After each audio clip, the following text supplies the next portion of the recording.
I think this season is really powerful and starts out powerfully and then ends even more so. This girl, Rena Vert, she's been missing for 3 days.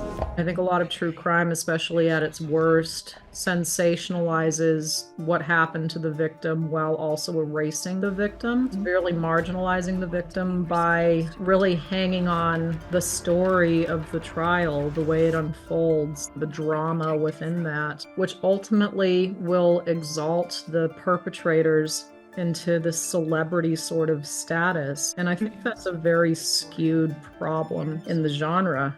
There's a darkness in those girls. Teenagers can be brutal. Now it's on social media and it's on Snapchat. It's a different style of bullying that I've never, I didn't experience, where sometimes they get bullied by people they've never met, which is not how it was when we were growing up.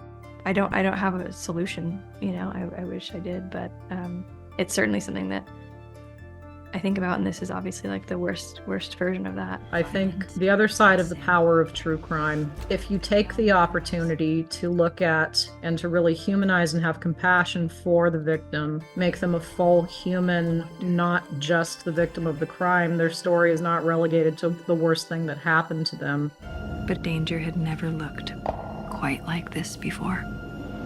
You can open up the opportunity to have a conversation about the societal structures that are in place that create marginalization, that make some of our most marginalized populations and kids vulnerable to crimes like this. The risk in writing about true crime is, are you going to sensationalize it? And I think there's definitely a certain aspect of Rebecca's character in bringing her out of just being a writer, but making her a character in the story.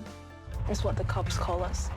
Rena as a character doesn't really appear much in Rebecca's book, and that was something that was problematic to people. We obviously didn't want to do that in the show. In that way, it's very ensemble. You're kind of really getting to know everybody as a human, individual person, and I find that way of telling this story creates empathy in a way that is quite beautiful.